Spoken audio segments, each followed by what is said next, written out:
Dito sa Papa Dudut Stories, ikaw ay hindi nag-iisa.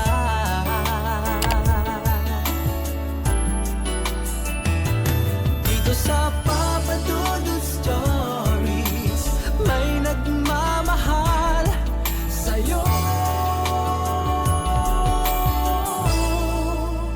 Papa Dudut Stories, Papa Dudut Stories. Dear Papa Dudut, sa lahat po ng mga nakatutok ngayon, huwag pong kalimutan mag-like, mag-share at mag-subscribe. Maraming salamat po sa inyong lahat.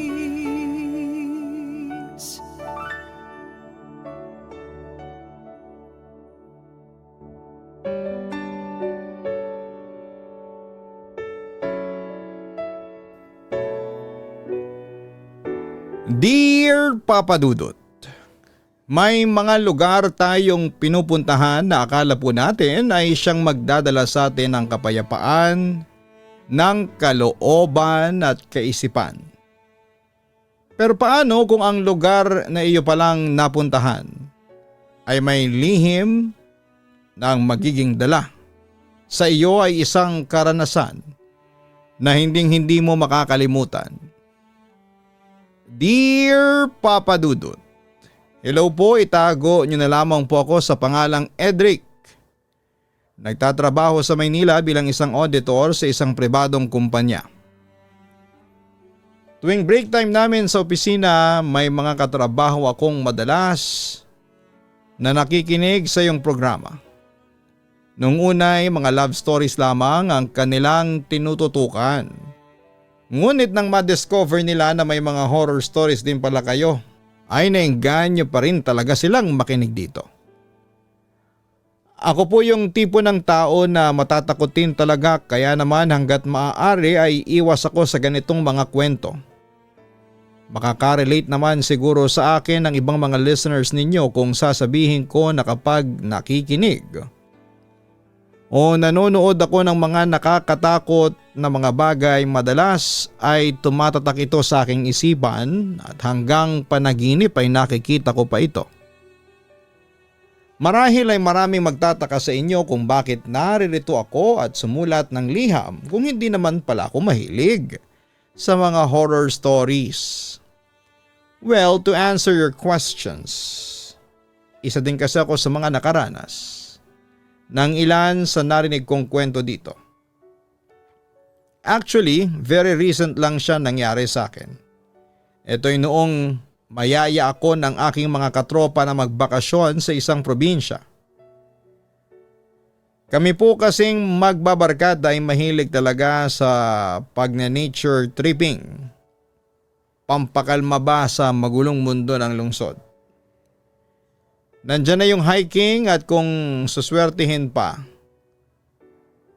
ay may mga pagkakataon na may napupuntahan pa kami mga beach or falls na siya namang napaka-rewarding para sa amin after mapagod sa pag-akyat sa mga bundok. So yun nga po, Papa Dudut, back to the story. Nagkayaan kaming magbabarkada na mag-hiking muli since nagkaroon ulit ng long weekend and mahaba-habang bakasyon mula sa trabaho. Naisip namin that time na ito'y upang i-unleash ang lahat ng stress at pagod na naipon sa aming mga katawan itong mga nakaraang buwan. Hindi na kami nag-tour package dito dahil ang lugar na aming pupuntahan ay kabisado naman daw ng isa sa mga kaibigan since taga doon siya. Hindi na din daw namin poproblemahin pa ang aming tutuluyan dahil may rest house ang pamilya niya dito. Inaasar pa namin siya noon na sana all ay mayaman at may rest house sa kanilang probinsya. Tatawa-tawa lang naman siya sa amin dahil alam naman niya ang mga ugali naming medyo may pagkakengkoy at mapagbiro talaga. Pinagplanuhan na namin ang aming itinerary para sa mga araw na nandun kami para naman hindi na kami paisip-isip pa on the spot kung saan kami pupunta.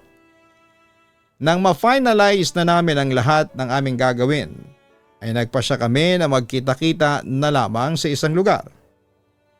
Nag-hire na din kami ng aming masasakyan para hindi rin hassle na magbiyahe kung saan-saan.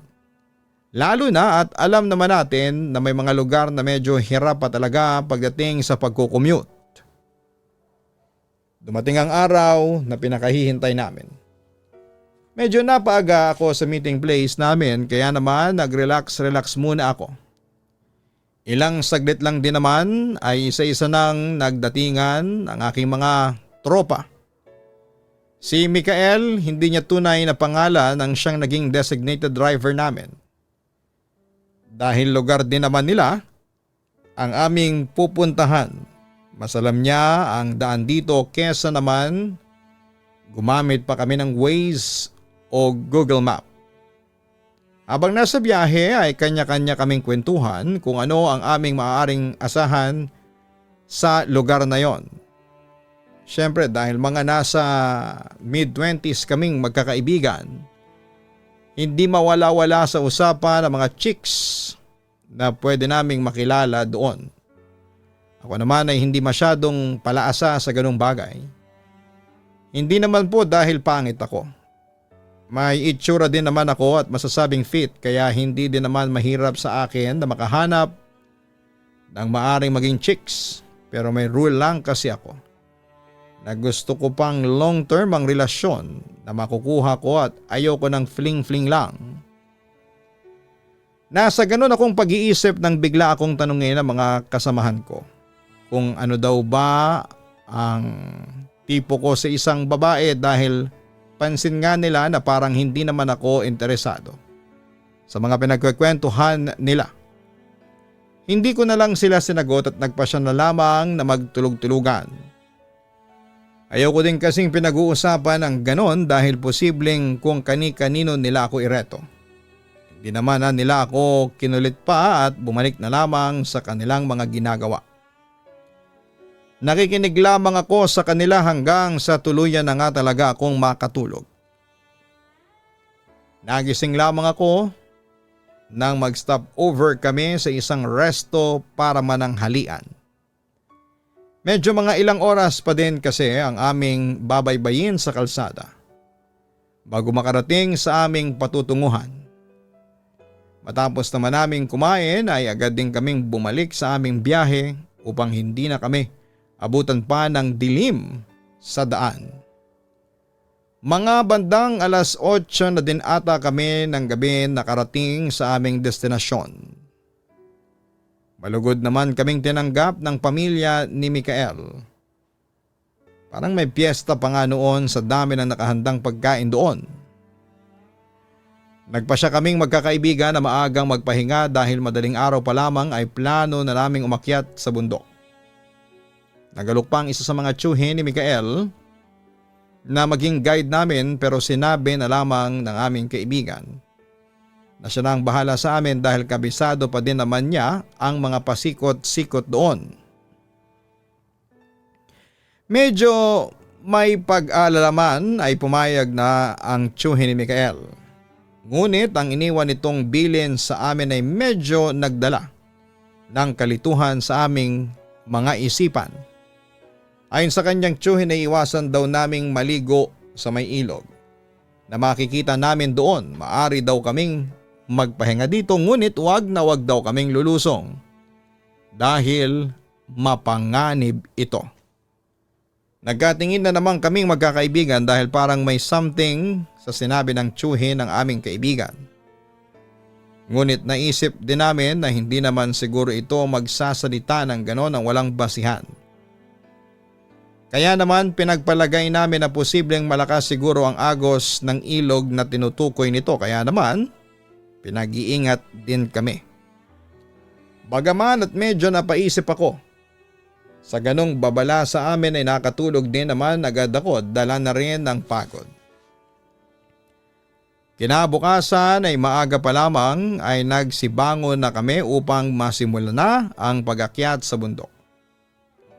Aabutin din daw kasi kami ng kalahating araw sa pag-akyat doon kaya naman kailangan naming makapagsimula kaagad.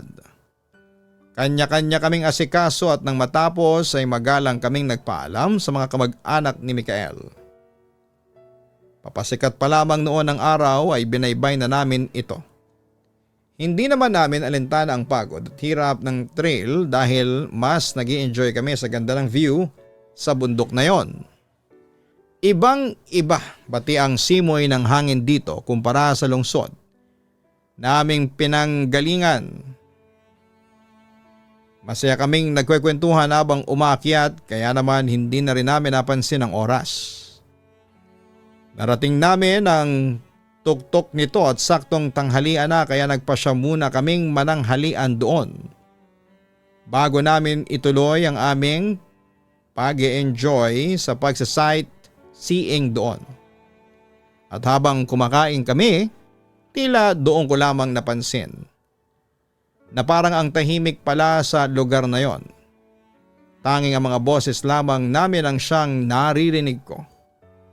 Usually kasi sa ganitong mga bundok kahit papaano ay may maririnig kang huni ng mga ibon. O di kaya naman ang mga kuliglig o anumang insekto. Pero dito ay wala akong narinig na ganong mga ingay. Dahil hindi ko naman alam kung ano ang mga meron sa lugar na yon kaya naman hindi ko na ito pinagtuunan pa ng pansin. Matapos namin kumain ay nagkuhanan muna kami ng litrato bago nagpasyang buwaba na doon. Magkakamping din kami dito kaya gusto naming makababa doon sa magandang part ng bundok na sinasabi ni Mikael bago dumilim para makapag-set up kami ng aming mga tent. Habang patungo kami sa lugar na tinutukoy ng aming kaibigan ay may narinig ako na lagaslas ng tubig. Hindi ko tuloy maiwasang magtanong dito kung saan ang gagaling ang tunog na ito. Parang may na-realize naman noon si Mikael, sabay sagot sa amin na sa baba lamang ng aking kinakalagyan ay naroroon ang ilog na tinutukoy ng kanyang tiyuhin. Kasabay nito ay ang pagtatanong niya kung gusto daw ba namin na doon na lamang magpalipas ng gabi dahil may pupwestuhan din naman daw kami doon. Hindi pa din daw kasi siya nakakapunta dito dahil nga sa pinagbabawalan siya noong bata pa lamang siya. Agad naman kaming sumang-ayon sa kanya dahil gusto rin naming makita ang ilog na tinutukoy nila doon sa kanilang lugar. Pagkababa namin doon ay bumungad sa amin ang isang payapa at malinaw na ilog. At para bang na-love at first sight ako sa tanawin doon dahil kumikinang-kinang pa ang ilog sa sinag ng araw na tumatama dito. Agad kaming lumapit doon at pinakiramdaman ang tubig. Medyo malamig ito pero not to the point na manginginig ka na kapag lumublob ka dito. Tila nabasa naman ang aking mga kasamahan ang nasa isipan ko kaya naman parang lumipad na sa aming isipan ang babala ng tiyuhin ni Mikael. Isa pa ay sobrang lagkit na kami sa aming mga katawan. Kaya naman magandang pagkakataon ito papadudot upang makaligo na kami. Siyempre hindi mawawala ang pagtitik ng pictures, lalo na kung maganda ang view.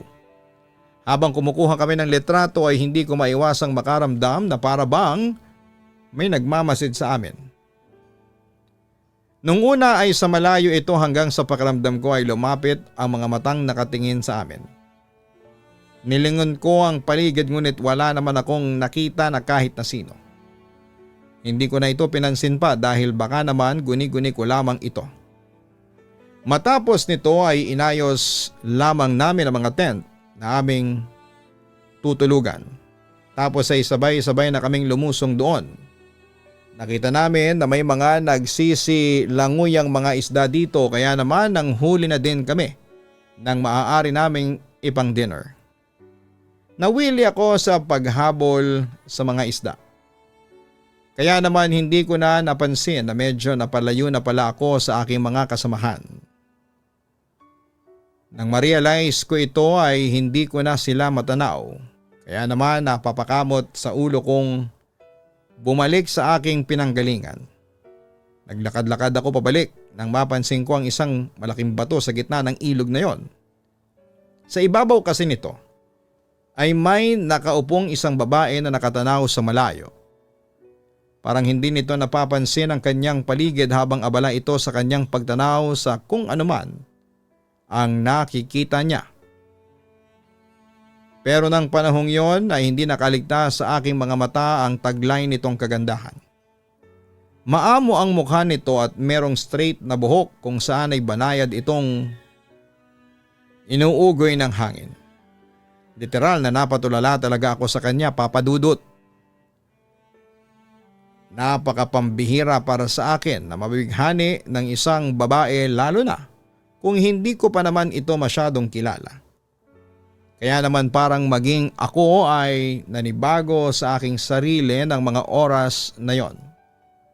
Tila may kung anong humihila sa akin patungo sa babaeng yon. Nang hindi ko na mapigilan ang aking sarili ay nilapitan ko siya. Marahil ay napansin na niya ang aking presensya, kaya naman napatingin ito sa akin. Nahalata ko na medyo nagulat pa ito sa akin dahil napatras siya sa kanyang kinakaupuan. Agad naman akong humingi sa kanya ng paumanhin kung nagulat at natakot ko siya. Halata kasi sa kanyang mukha na tila nag-aalinlangan pa ito sa akin. At matiim ang mga tingin nito sa akin na akala mo ay tatagos sa aking pagkatao. Itinigil ko naman ang ginawa kong paglapit sa kanya nang mapansin na lumalayo ito sa akin. Natakot din kasi ako na baka mahulog siya doon at kung ano pang mangyayari sa kanya. Habang nakatayo ako sa aking pwesto ay kinausap ko siya at tinanong kung doon ba siya sa lugar na yon nakatira. Hindi naman ito sumagot at tinitigan lamang ako. Ngumiti lang naman ako sa kanya na para bang sinasabi dito na ayos lang ang lahat at hindi ako masamang tao. Naramdaman din naman niya siguro na wala akong anumang masamang balak sa kanya. Kaya naman tumango ito sa akin. Mas lumapad ang aking ngiti nang makakuha ng sagot mula sa kanya. Nagpakilala ako dito at sinabi na dayo ako sa lugar na yon kasama ang aking mga kaibigan. Tila mas nadagdagan na naman ang paghanga ko sa kanya nang magsalita ito at sabihin na hindi daw kami dapat naroroon sa lugar na yon. Parang hindi naman masyadong nag-sink in sa aking isipan ang sinabi niyang ito. At nagpatuloy lamang sa aking ginagawa. Sinabi ko na lamang na namamahinga lang kami doon mula sa aming hiking at nagpa siyang maligo at manghuli ng mga isda. Doon tila nag-ibang timpla ng kanyang mukha at sumimangot ito sa akin. Hindi daw dapat kami nakikialam ng mga bagay sa lugar na hindi namin pag-aari at nang walang pahintulot sa nagmamay-ari nito. Medyo nagtaka naman ako sa kanyang sinabi, sabay tanong kung meron bang nagmamay-ari sa lugar na yon. Para ganon ang kanyang sabihin. Hindi naman ito sumagot sa akin at pinukulan lamang ako ng matalas na tingin bago buwaba sa kanyang kinakaupuan. Sa likod ito ng bato buwaba at sa takot ko na baka may kung ano mangyari sa kanya. Kung mapano ito ay agad akong tumakbo sa kanyang binabaang lugar upang tignan kung ayos lamang siya. Pero nagulat ako nang pagtingin ko doon ay walang tao dito. Napalingon ako sa aking paligid upang tignan kung nagtatago lamang ang babae dahil wala naman akong nakikitang tumakbo palayo sa lugar na yon. Hindi ko tuloy maiwasan na kabahan dahil hindi pangkaraniwan ang paglalahong yon ng babaeng aking nakita. Isa pa ay tumatak din sa aking isipan ng tila galit na itsura niya noong malaman niya na dayo kami doon at nagpa siyang manatili sa may ilog. Nakatulala lamang ako habang pinagmamasdan ng lugar kung saan siya biglang naglaho nang maramdaman ko na biglang may tumapik sa aking balikat. Napapitlag pa ako noon dahil seryoso ang aking pagkakatitig sa lugar na yon. Natatawa naman akong tinanong ng aking kaibigan kung bakit daw parang nakakita ako ng multo. Nakita ko na naroroon din ang iba pa naming mga kasamahan. Kanina pa daw nila akong hinahanap, nandito lang daw pala ako. Naparami na daw sila ng huli ng isda kaya bumalik na daw kami sa itinayo naming camping site at iluto na ang aming mga nahuli. Bago kami umalis doon ay sinulyapan ko pang muli ang bato at ang pinaglahuan ng babae. Umaasa na makikita ko ulit ito ngunit bigo ako. Hanggang sa makabalik kami sa camping site namin ay hindi na nawala sa isipan ko ang babaeng yon. Bagaman at nakakatakot ang aking na-experience, natatakot ako sa kakaibang gawi at pananalita nito ay parang mas na naig sa akin ang kuryosidad kung sino siya. Pagkatapos naming kumain ay nagpaiwan ako sa labas ng tent upang magbantay. Kahit naman kasi sabihing walang mga mababangis na hayop dito sa bundok ay mahirap ding magpakatiwala. Kaya naman naisipan naming magpalitan sa pagbabantay. Gigisingin ko na lamang ang isa sa kanila mamaya upang magpahinga din ako. Nakatanaw lamang ako noon sa may ilog habang panakanakang nilalagyan ng kahoy ang aming bonfire upang hindi ito mawala ng apoy. Medyo nakakaramdam na ako ng antok nang may mapansin akong tila pagkilos sa may gitna ng ilog. Tinangka ko itong aninagin ngunit hindi ko ito masyadong matanaw. Upang masiguradong hindi ito kung anong mapanganib na nilalang ay lumusong ako doon sa may bandang unahan ng ilog upang tignan kung makikita ko na kung ano ang naroroon. Hindi ko pa din ito nakita kaya naman nagpasya akong pumunta pa doon banda sa may hanggang tuhod na lalim ng tubig. Mas malapit kasi ito sa kinakaroonan ng kung sino man o anumang nasa tubig na yon. Nang makalapit na ako doon ay napatras ako nang makitang may mga matang nakatingin sa akin mula doon. Itim na itiman ang mga mata ng nilalang na yon ay makikita mo pa din ito dahil tila nagliliwanag ang mga ito sa ilalim ng liwanag ng buwan. Nakalubog lamang ito doon at tanging ang kalahati ng mukha niya ang matatanaw. Kahit natatakot ako ay nagmatapang akong magtanong dito kung sino ito at ano ang ginagawa niya doon. Hindi naman ako nito sinagot at nakatingin lamang sa akin. Maya-maya pa ay kita ko ang unti-unti nitong paglubog sa tubig ngunit nanatili ang mga titig nito sa akin hanggang sa maglaho sa aking paningin.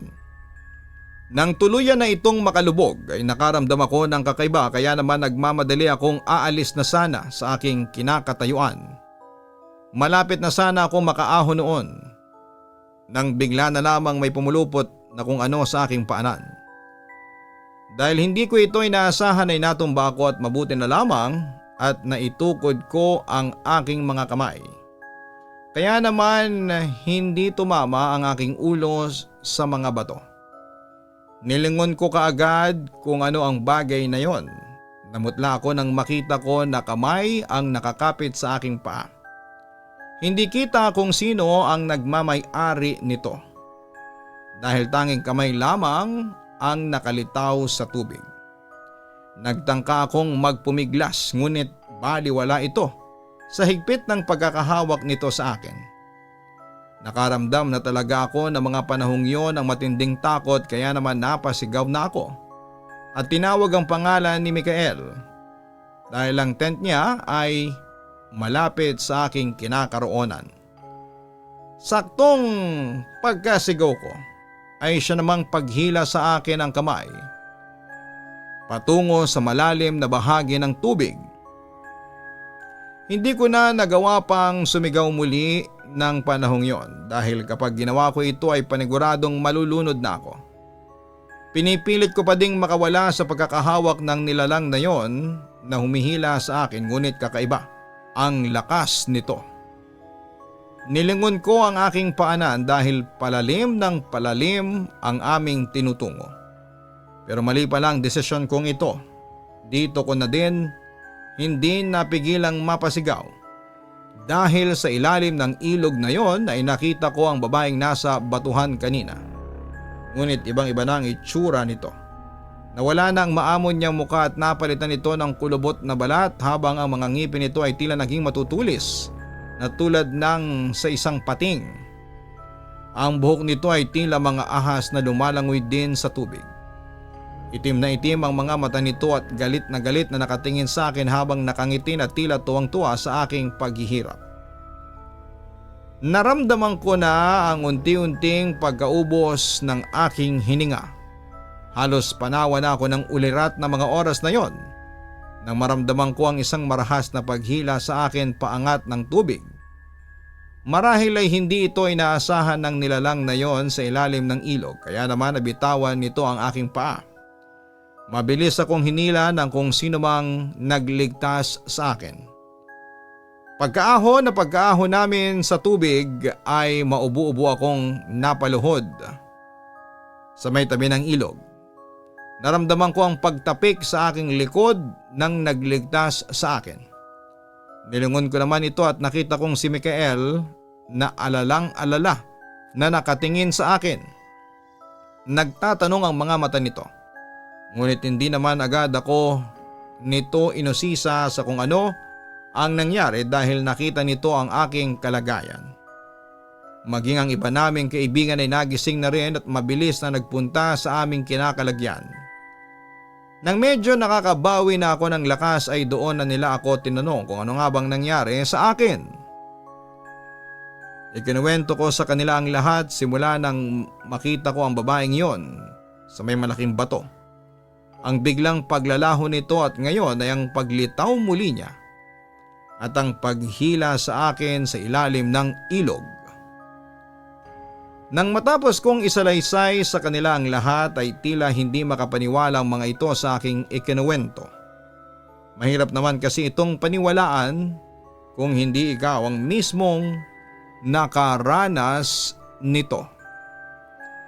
Hindi na sila nakabalik sa pagkakatulog ng gabing yon. Inayos na lamang namin ang lahat ng aming mga gamit upang pagsapit ng madaling araw ay agad na kaming bababa sa bundok.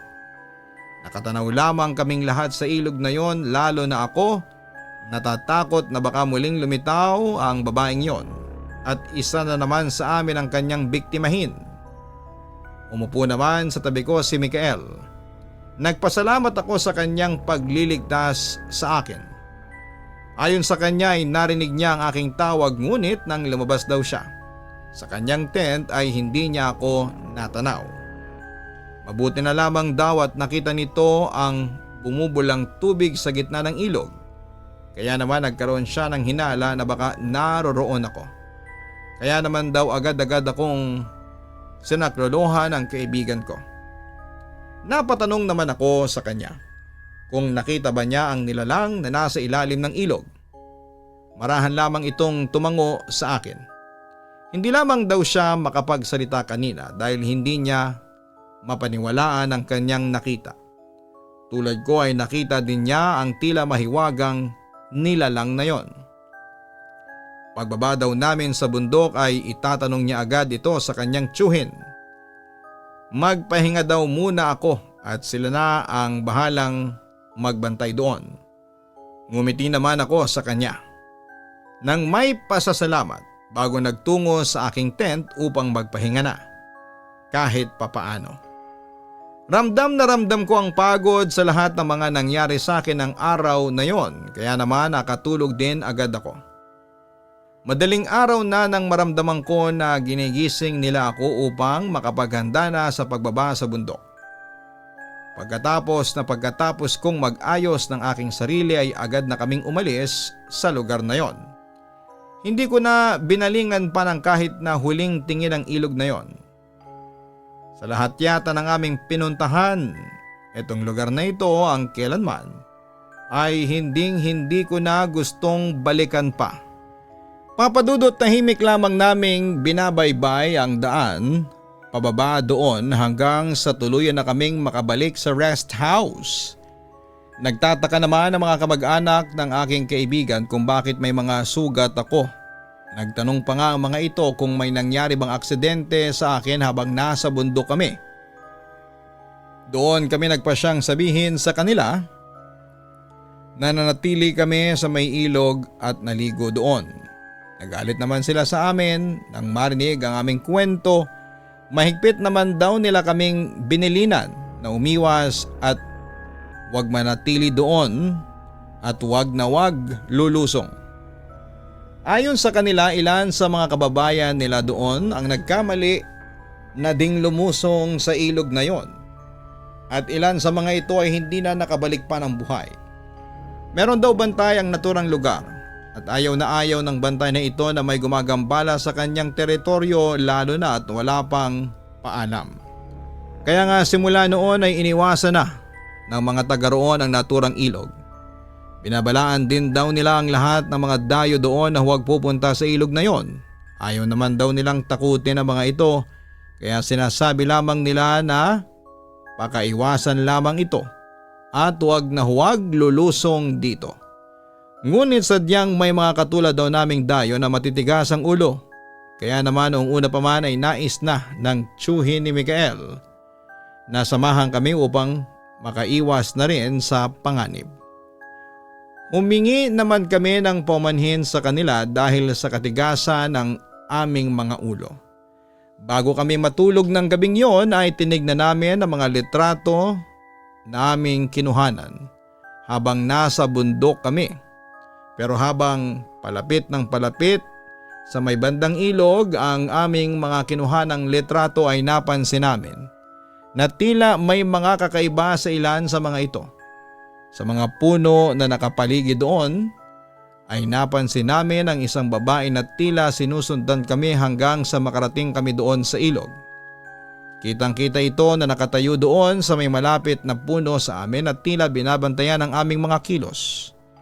Nang makarating kami sa may ilog ay nagtaasan talaga ang aming mga balahibo dahil sa litrato namin bago kami nag-ayos ng tent ay makikita na nakatayo sa gitna ng ilog ang babaeng nakita ko sa may batuhan. Matiim ang pagkakatitig nito sa amin. Habang binabrowse namin ito ay palapit ng palapit sa amin ang babaeng ito hanggang sa huling picture ay nasa tabi ko na siya. Kaya naman pala parang may kakaiba akong nararamdaman habang nandun kami dahil may nakasunod pala sa aming kakaibang nilalang na hindi namin namamalayan. Kinabukasan bago kami umuwi ay may ginawang ritual ang tiyuhin ni Mikael. Ayon kasi sa kanila ay mukhang sinundan daw kami ng bantay ng ilog na yon hanggang doon sa rest house. May napansin daw kasi silang babae doon noong gabi na nakamasid sa kwarto na aming tinutuluyan. Kaya naman upang hindi ito sumama sa aming pagbalik sa lungsod ay kailangan naming mag-alay dito. Ginawa naman namin ito upang matahimik na rin kami. Pagkatapos ng ritual na yon ay bumiyahe na kami paalis sa lugar na yon. Sinabi ko talaga noon kay Mikael na hindi na ako babalik sa lugar nila dahil sa mga kababalaghang aming naranasan. Maging ang ibang mga kaibigan na kasama namin ay ganoon din ang sinabi. Hindi naman ito minasama ni Mikael at sinabing naiintindihan niya kami. Sa awa naman ng Diyos ay matiwasay kaming nakabalik dito sa lungsod ng walang aberya. Masasabi namin na ang karanasang yon ay hindi namin makakalimutan sa aming tanang buhay. Nagsilbing aral din ito sa amin na makinig sa mga babala sa amin, mapatotoo man o hindi, upang maiwasan muli na mangyari ang ganong insidente. Hanggang dito na lamang po ang aking liham, Papa Dudut. Maraming salamat po sa inyong oras upang maibahagi ang kwento kong ito. Lubos na gumagalang, Edric. Ang mga simpleng babala na ating binabaliwala ay maaaring magdulot sa atin ng pangyayaring hindi natin inaasahan. Mahalaga po na tuwing mapapadpad tayo sa ibang lugar ay makinig tayo sa mga tagubilin ng mga taong nakatira doon bilang paggalang na rin sa kanilang lugar. na pinakaiingatan upang sa gayon ay hindi tayo mapahamak. Hanapin ang Kaistorya YouTube channel para sa horror stories na aming ina-upload at manood din po ng Papa Dudut Family YouTube channel. Maraming salamat po sa inyong lahat.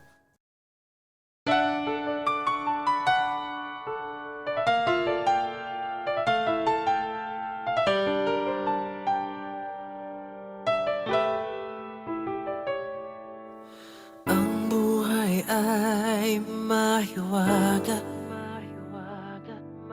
laging